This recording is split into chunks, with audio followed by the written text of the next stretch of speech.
Hello, dear friends. We are sincerely glad to welcome you again. And today we will talk with the esteemed Igor Mikhailovich Danilov. Greetings.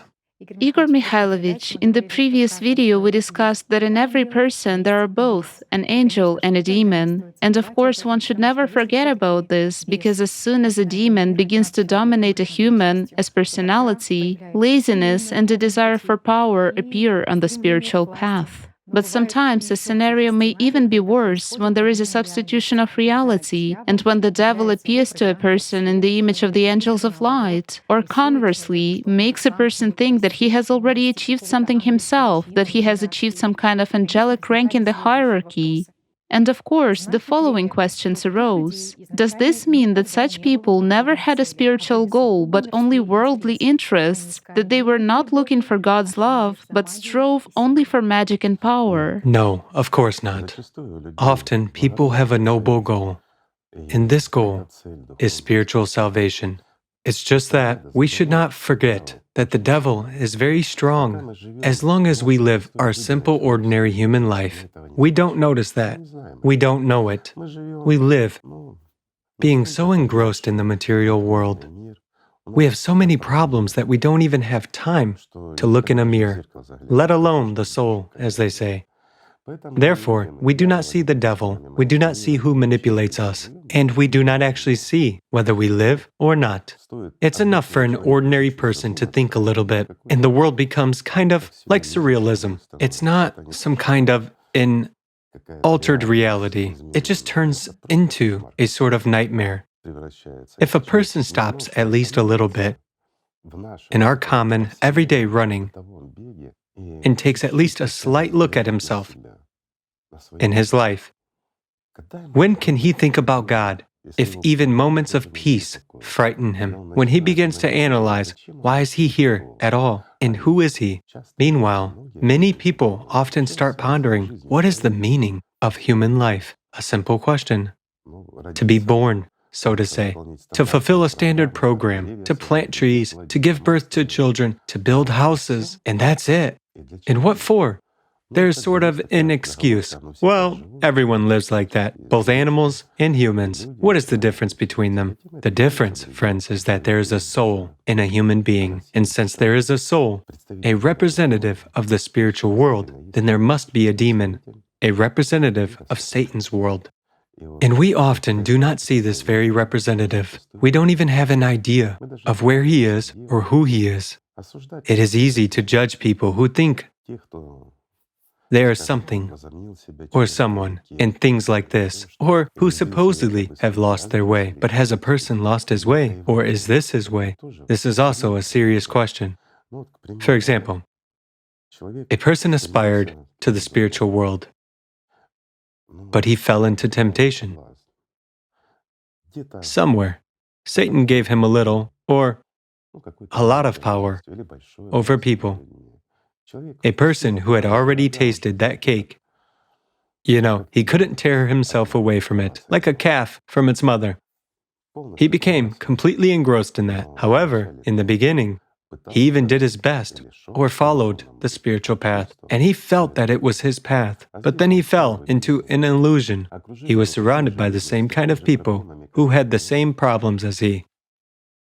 They were full of worries, so to say, and the like. In addition, priests told him, "Help us with yet another temple, and you'll be rewarded. You're already in heaven anyway. Look how much you're doing." Isn't that how people behave in this world? It is.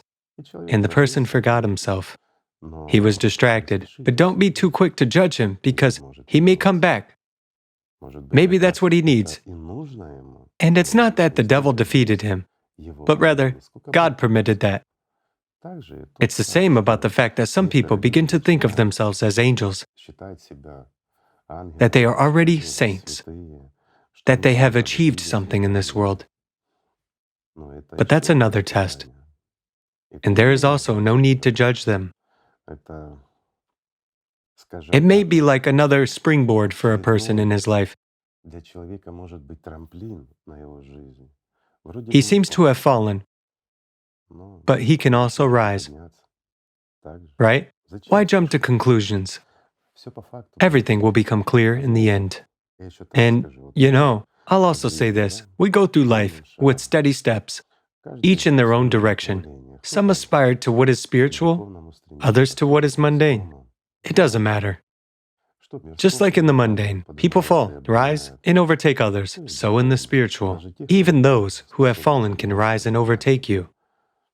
Therefore, the spiritual path is an individual path. Everything and everyone you should watch, my friend, is yourself. As for the rest of people have the right to live according to their choice. They are free people. God Himself gave them this very freedom, the right to choose how to deal with their life, to make mistakes, to fall, to rise. It is their right. But our consciousness always tries to judge someone.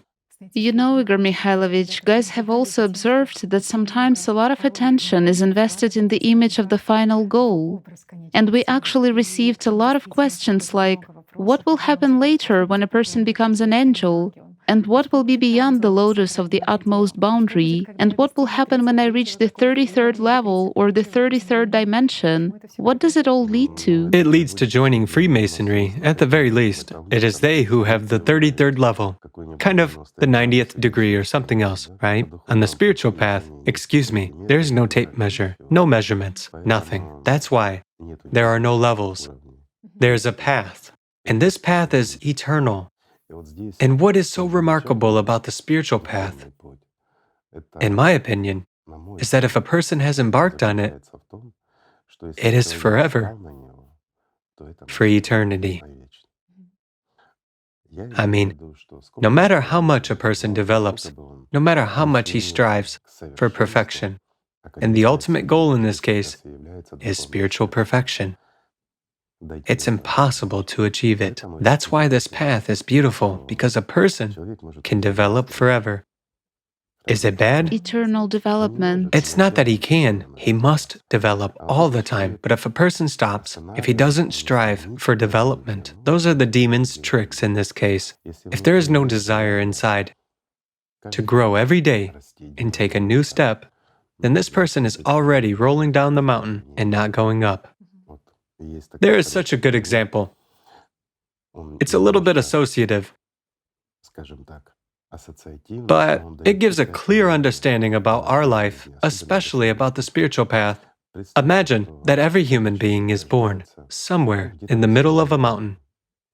And then, throughout their lives, some people go uphill. Because the kingdom of heaven is exactly at the mountain peak, while others go downhill, where there is hell. That is how the world is divided. It's easy to walk down. One can even roll down, but as for ascending, one has to climb. Every step has to be calibrated. Every movement has to be monitored so as not to fall and not to roll down. Sometimes we fall when we stumble and get distracted. And sometimes we even roll down. But if our goal is to traverse this mountain, we will definitely make it. However, on our way up to the spiritual world, there always arise problems. Sometimes people above you fall down, hitting you and dragging you down with them, while sometimes a whole avalanche of people falls down. And it's not funny. It's real. Let's look at a simple example. Let's step away from this association and consider our ordinary lives. A crisis occurs. Anything, from a revolution to a financial collapse. It involves a mass of people. The entire information field explodes. Everyone around is, preoccupied only with this. I would compare it to a rockfall coming down a mountain, when a huge flow, like an avalanche, is rushing at you. After all, these people were also striving for heights.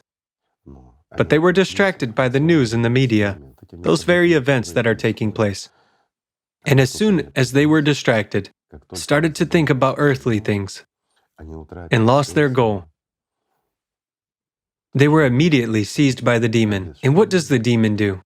It throws people from the heights down into hell, and so they roll. And in this information flow, when everyone disturbs you and says, "What is your opinion? What do you think about this? What do you think about that?" and so on, a person, willing or not, begins to think and worry about it. Why? Because the imp inside activates and says, "You are going uphill now. This is wonderful. This is good. But what are you going to eat tomorrow?" A simple, trivial question. Even though you know the answer to it, you still ponder. Indeed, in such a situation, how am I going to live tomorrow? As soon as you have pondered over the earthly things more than necessary and shifted all your vril, all your attention to an ordinary earthly problem, it has become your goal, and you no longer notice that you are falling down. You see how simple everything is. That is why one who is going uphill has to be more vigilant and more careful. Even if a flow of people is falling on you like an avalanche, you have to go around it all and withstand the blow. That's the only way. You have to fight for life. Life is not given just like that, friends. The first life is given to us, not by our choice and not by our will. Excuse me, it's a matter of chance. But since we are here, it means we have a chance. It means we are not the worst. We have surpassed millions, and we have great prospects ahead of us.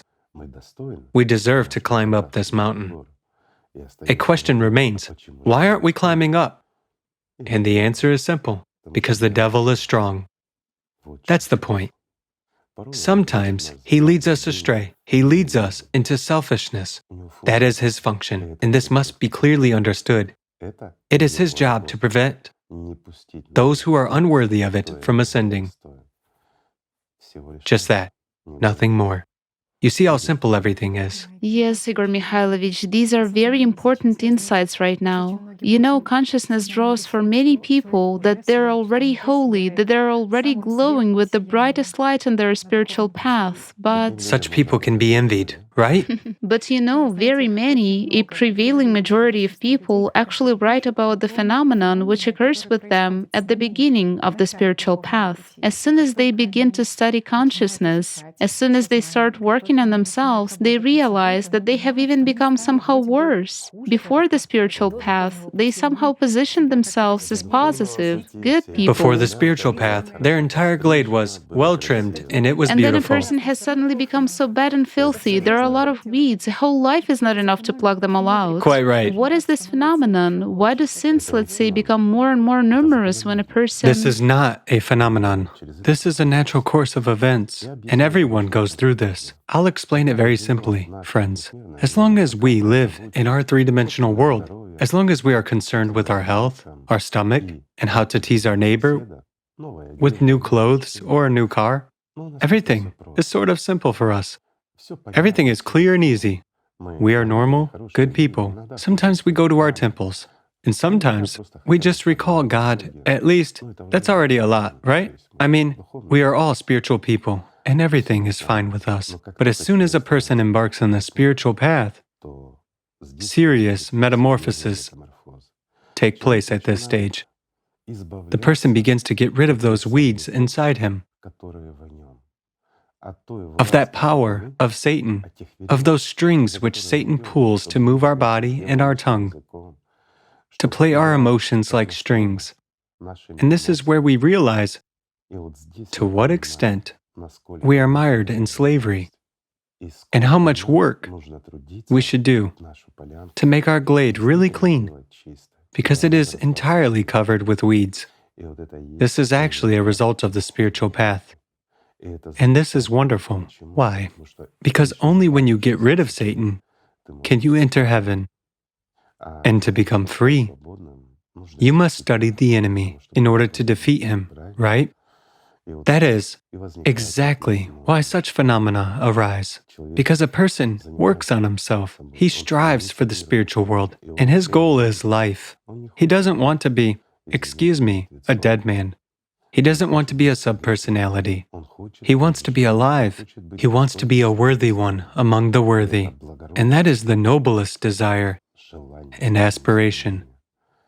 However, he faces many problems in himself. This is also a good thing. Why? Because there is something to work on, and each plucked weed strengthens the person on his spiritual path, and it gives him an understanding of how twisted the world really is. That this world doesn't have the purity which should be there. Why? Because all our weeds are the result of our common life, the life of all humanity. Because there are too many lies, deception, substitutions, and a lot of other various manipulative technologies embedded into our lives thousands of years ago by various priests who drove us away from God. You know, like a carrot for a donkey. You seem to feel God, and you seem to be going towards Him, but you see that you are being dragged into a swamp deeper and deeper. And this is not a paradox, this is reality. But when you start going uphill instead of rolling downhill, you realize how many problems there are. And this is not sinfulness, no. This is purification. This is exactly catharsis. True catharsis when a person is getting rid of it all. You shouldn't be afraid or ashamed of that, and you shouldn't judge anyone. Even if a person has an idea of himself that he's a saint, a bodhisattva, or an angel, that's his problem. Yes, he has been tempted a little bit now because Satan has shown him the wrong thing. Or the person wanted something he desired to come true. Such a thing happens, and it can happen to anyone. However, you shouldn't rub a person's nose into that and shouldn't judge him, because I'll put it simply, judgment is not just a weed, it's entire trees. Why? Because you pay your attention to another person's life, to the life of a free human who can make mistakes as he wants. He has the right to do so. Why? Because he is a human being. Because he is the one who chooses how to live. And again, you are actually looking at this particular moment while the person, even if he fell into his own selfishness and into an illusion which Satan could form for him, well, he could form such self-conceit in that person. But at any moment, the person can understand that this was merely Satan's trick, and that can serve as a wonderful lesson for him. He can take the next step uphill, and having gained strength and grasped the essence of how Satan works, he can overtake all of us. Everything depends on God's will and a person's aspiration. So you shouldn't rush to judge anyone. It is better to put things in order in yourself, and you shouldn't be sad that you lived happily. You lived freely and considered yourself almost a spiritually free person. But as soon as you embarked on the spiritual path, you noticed a lot of weeds and filth in yourself. I'll tell you the following. Recall the best of people, the Prophet Muhammad himself, who said that even he had to ask forgiveness from Allah 100 times a day for his sins. Why? After all, he is the best of people. It's all because we live in this world in an embrace with an imp, and sometimes we listen to that imp. And it's impossible not to listen to it, because thanks to it we perceive this world, and thanks to it we learn here. Therefore, even hating an imp is a sin. We should respect any teacher, and we should learn from everyone, from this demon as well, just like from the one who called himself an angel, as well as from the one who fell and is rolling down. You should especially learn from the one who fell and is rolling down, not in the sense of learning to fall, but in the sense of how to avoid such a situation. When you learn from mistakes of other people, you become wiser, because you do not make such mistakes, because you study how this imp works in yourself. First and foremost, how it distracts your attention, how it makes you shift your attention from your goal at the peak of the mountain to its foot, since you actually look at the one who is rolling while he is rolling down, so your gaze is directed downwards. You won't notice how you yourself will rush there if you judge someone. The spiritual path is freedom. It is not judgment. And the higher you ascend, my friend, the less oxygen you will have and the harder it will be for you to walk. The devil is strong, but the higher. You'll be in heaven until you learn to fly. As for true spiritual freedom, yes, it gives wings. It inspires, like in advertising, but for real. Therefore, all this is good. Although sometimes it is sad. Yes, sometimes you feel sorry for the friends who fall, and sometimes you cannot even offer your hand because it's a person's choice, and your outstretched hand only makes him angry, so he pushes it away. However, this is his choice, and you should respect that choice as well. And it is worth learning from such a person. Why? If he was hooked on a thought, a deed, or a hobby, and simply rolled down, this means you should remember that case and never get into these kinds of situations. Look what kind of a guard and teacher we have next to us. We should learn from everyone, from angels, from demons, and even from Satan himself. There is really a lot to learn from him, believe me, not in the sense of magic, but in the sense of gaining life. He has seen many people, both those who ascended the mountain and those who almost rolled to the bottom and then quickly ran uphill.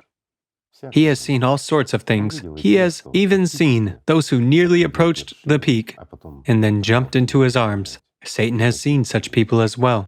This is life. And the main thing here is a person's choice. That's what is important. There are also a lot of insights that one should be attentive every day and work every day.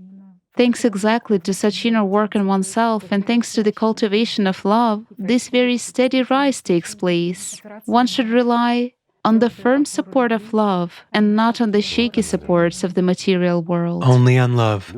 Any emotion that is in us except love, and even love, when it's like an emotion, can also do harm. You should remember that. This doesn't mean that you cannot be emotional. A human is a living being. And anyone, even the prophet himself, was emotional. This is normal. The only point is to keep everything under control and not to let the demon manipulate you. Even on those very emotions, even on the emotions of joy. This doesn't mean that you should restrain emotions, but you just need to understand where they lead you. If they don't prevent you from going up, then it is certainly better to go up with a good emotion, right? Although, you cannot go up with sadness. Sadness is the heaviest burden that really pulls you down. Generally speaking, you should get rid of sins, while sins are exactly those weeds of ours. So let's roll up our sleeves, friends, and make our front garden beautiful and clean.